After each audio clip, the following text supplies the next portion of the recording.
시청자 여러분, 월요일 뉴스투데이 경남 시작하겠습니다. 오늘의 주요 뉴스입니다.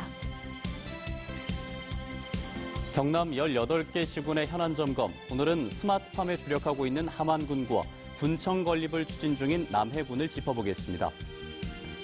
전통시장 청년몰이 잇따라 문을 닫는 가운데 도내에서 세 번째로 문을 연 김해 지역 청년몰을 성공시키기 위한 해법을 짚어봤습니다.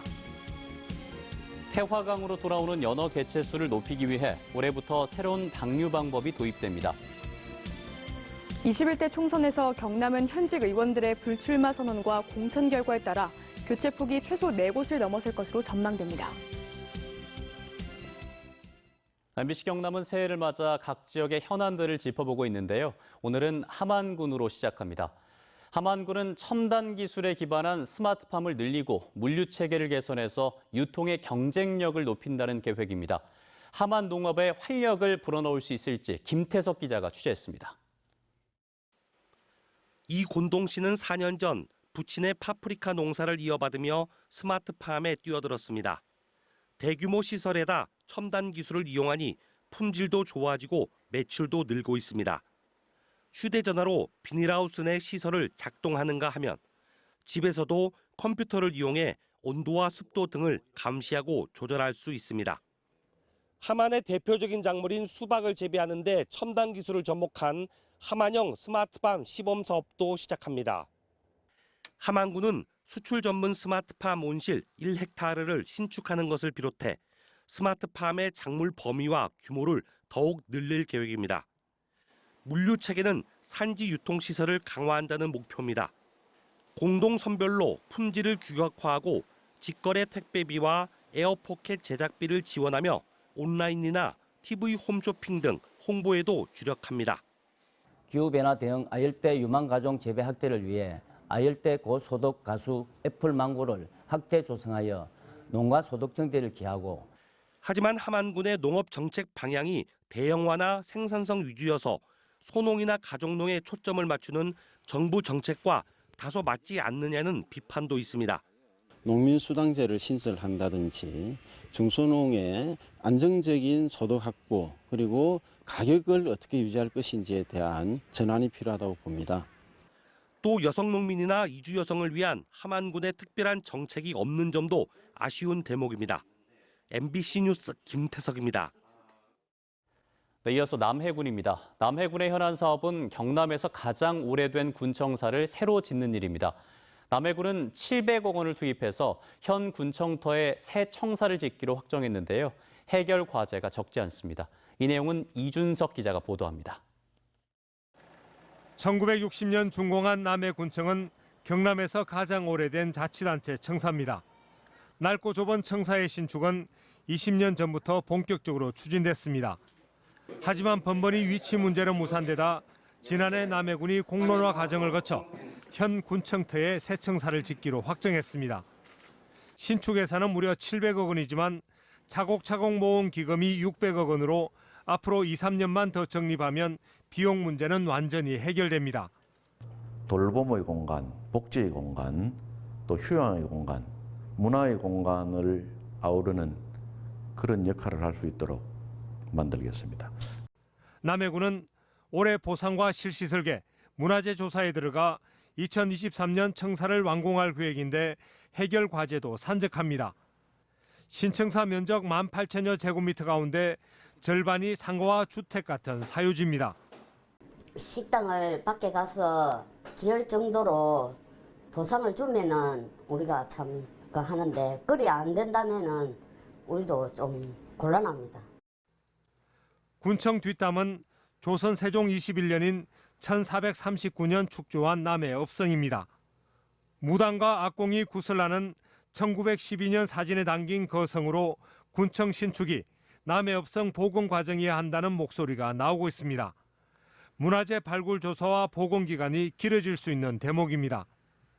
남해 군청 신축은 단순히 새 집을 짓는 게 아니라 남해의 미래를 담고 남해읍의 도시계획을 새로 하는 것이어서 꼼꼼한 준비가 필요합니다. MBC 뉴스 이준석입니다.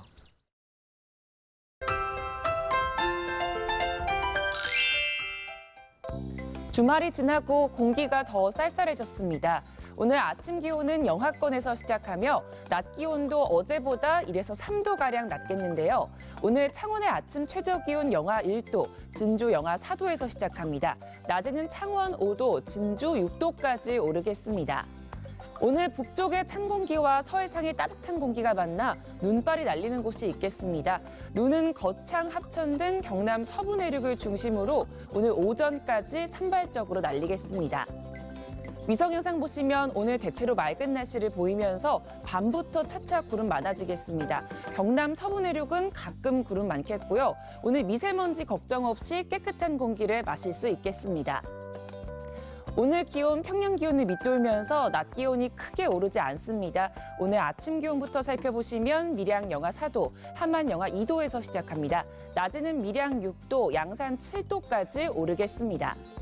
서부 지역 보시면 거창 영하 4도, 산청 영하 1도에서 시작합니다. 낮에는 거창 3도, 합천 5도까지 오르겠습니다. 바다의 물결은 최고 3.5m까지 높게 일겠습니다. 동해남부 먼바다에는 풍랑주의보가 발효 중입니다. 내일 아침부터 낮 사이 남해안을 중심으로 비 소식이 있습니다. 날씨 정보였습니다. 전통시장을 살리고 청년 일자리도 만들기 위해 등장한 청년몰. 이 청년몰은 창원과 진주에 들어섰지만 모두 문을 닫았고 김해의 세 번째 청년몰이 문을 열었는데요. 이번엔 과연 다를지 문철진 기자가 취재했습니다. 4년 전 정부 지원으로 창원 부림시장에 문을 연 청년바보몰입니다.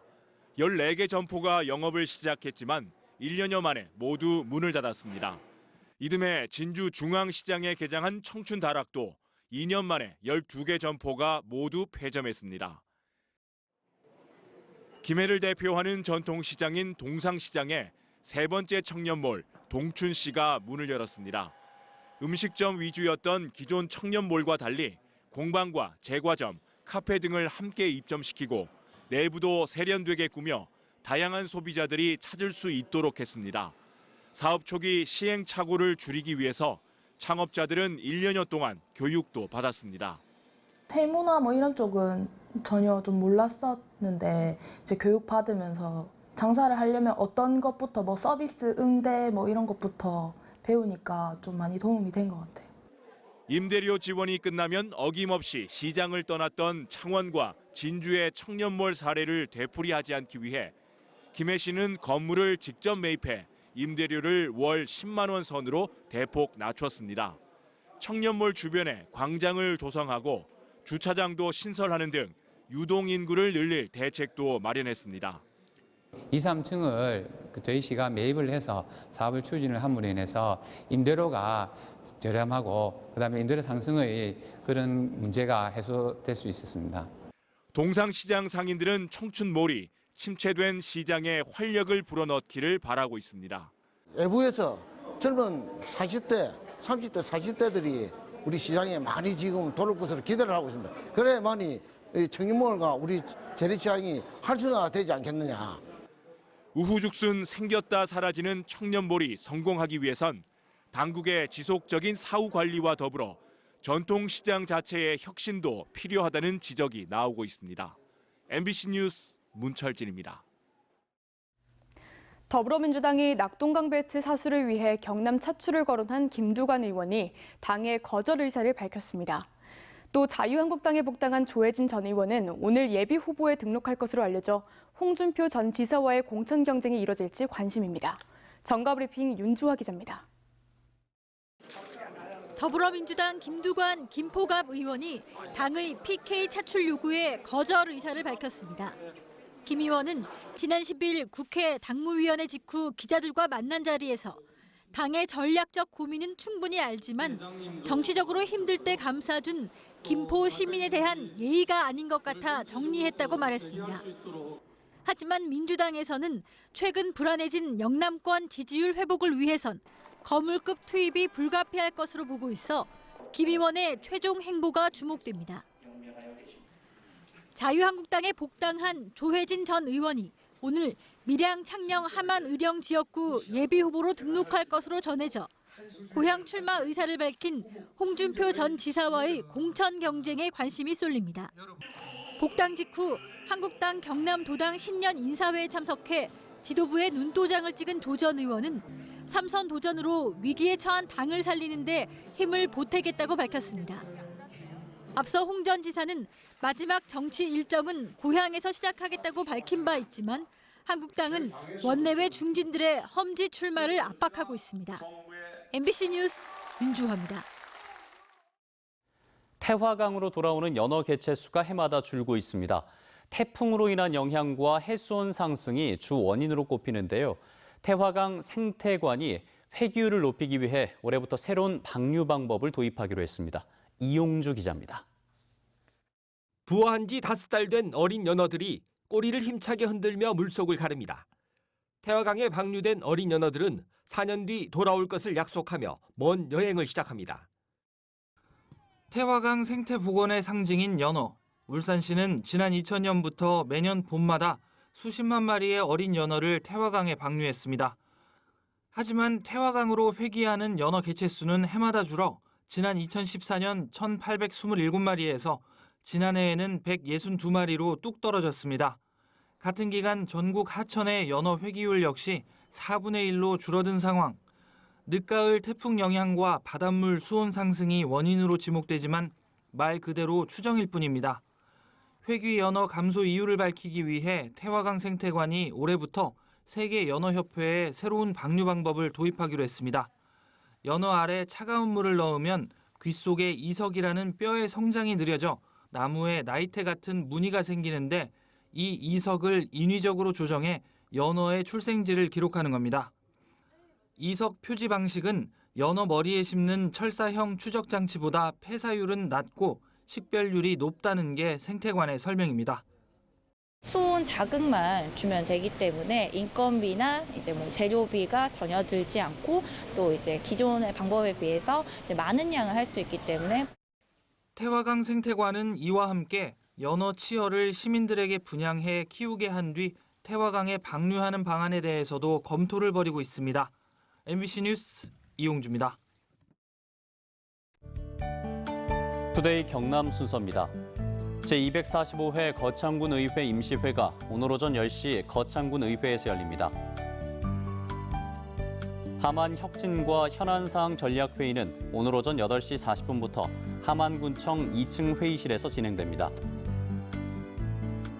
설 명절 대비 안전점검의 날 캠페인은 오늘 오후 2시 창녕 전통시장에서 펼쳐집니다. 김해시체육회 제14차 이사회가 오늘 오전 11시에 김해시청 소회의실에서 열립니다. 오는 4월에 치러질 21대 총선에서 경남은 현직 의원들의 불출마 선언과 공천 결과에 따라 현역들의 교체폭이 최소 4곳을 넘어설 것으로 전망됩니다.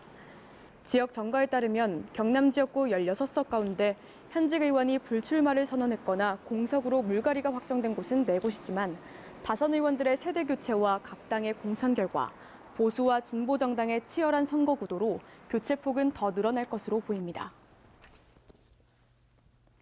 경기 침체의 장기화로 어려움을 겪는 도내 소상공인을 위한 정책 자금이 오는 15일부터 융자 지원됩니다. 경상남도에 따르면 올해는 소상공인들의 각종 보증수수료 금융비용과 같은 일반 자금 850억 원을 비롯해 사회적 취약계층과 일자리, 창업 등의 특별자금에 650억 원 등 1,500억 원을 도 금고 2개 은행을 비롯해 국민과 신한 등 7개 은행을 통해서 융자 지원합니다. 상담 예약은 경남신용보증재단 홈페이지와 방문을 통해 가능하며 서류 심사와 현지 실사를 통해 신용보증서가 발급됩니다. 외진 투기에 따른 피해를 막기 위해 부동산 거래 모니터링이 강화됩니다. 경상남도가 최근 발표한 아파트 거래 동향 분석에 따르면 창원과 김해시는 지난해 10월부터 완만한 상승세로 전환됐고 거제시는 보합 추세가 이어지는 것으로 나타난 가운데 지난해 경남 지역 아파트 총거래 4만 6천여 건에서 서울과 경기도 거주자 매입은 3.2%인 1,500여 건으로 분석됐습니다. 경상남도는 투기 세력에 의해 아파트 가격이 급등할 경우 세무서와 합동 단속을 벌이는 등 부동산 안정화 정책을 펼쳐나가겠다고 밝혔습니다. 경상남도가 해양수산부가 시행한 2019년 어촌 재생과 혁신 성장 사업은 어촌 뉴딜 300 우수 기관으로 선정됐습니다. 어촌 뉴딜 300 사업은 지역에 낙후된 어촌 필수 기반 시설을 현대화하고 지역의 특성을 반영한 경제 활성화를 위한 사업으로 경상남도에선 지난해 38개 지구가 선정돼 2022년까지 사업비 3,988억 원이 투입됩니다. 올해부터 친환경 인증을 받으려는 농민은 의무 교육을 받아야 인증 신청이 가능합니다. 교육 주기는 2년에 1회씩이며 처음으로 친환경 인증을 신청하는 농민은 3시간 이상을, 인증 갱신을 신청한 농민은 2시간 이상의 교육을 받아야 합니다. 농식품부는 시군 농업기술센터, 농산물 품질관리원과 연계해 교육과정을 개설하고 신청 농민이 많은 지역은 새해 농업인 실용교육에 친환경 농업 의무교육 과정을 편성해 시행하기로 했습니다. 따뜻한 겨울 날씨 탓에 월동작물의 생육지장이 우려됩니다. 대표적인 월동작물인 마늘과 양파의 경우 올겨울 따뜻한 날씨와 잦은 비로 마늘잎이 웃자라고 수분이 많아지는 등 습해 우려가 높습니다. 보리 역시 지금과 같은 날씨가 계속되면 녹균병 등 병해충 발생이 늘어나고 웃자람 현상으로 수확 시기가 빨라져 생산 과잉이 우려됩니다. 올해 공공기관의 정규직 신규 채용 규모가 지난해보다 10.8% 늘어날 전망입니다. 취업 관련 업체 잡코리아가 362개 공공기업의 올해 채용 계획을 분석한 결과 정규직 채용은 25,800여 명으로 지난해보다 10.8% 늘어난 것으로 나타났습니다. 올해 가장 많은 인원을 채용하는 기관은 한국철도공사로 1,550명이며 한국전력공사와 국민건강보험공단, 충남대, 부산대 병원들이 뒤를 잇고 있습니다. 통영시가 추진하고 있는 국가지원 지방도 67호선 건설 사업이 기획재정부의 예비타당성 조사 대상 사업에 선정됐습니다. 이에 따라 기획재정부는 지방도 67호선의 예비타당성 조사 후 국토교통부와 협의를 통해 5개년 계획을 수립하게 됩니다. 한편 지방도 67호선은 광도와 명정을 잇는 총 길이 5.1km의 우회도로이며 1,400억 원의 예산을 투입해 해상 교량과 터널 등이 건설됩니다. 의령군과 경남도 교육청이 2022년 시범 운영할 미래교육 테마파크 조성을 앞두고 최근 사업계획과 보상 추진 절차, 토지 소유자들의 의견 청취 등을 위한 주민설명회를 개최하며 사업 추진에 속도를 내고 있습니다. 의령읍 서동리 일대에 467억 원을 들여 세우는 미래교육 테마파크는 인공지능과 빅데이터, 사물인터넷 같은 기술적 진보를 학교와 교실에 접목하기 위한 체험과 전시를 하는 교육 문화시설입니다. 네, 월요일 뉴스투데이 경남 저희가 준비한 소식은 여기까지입니다. 함께해 주신 여러분 고맙습니다.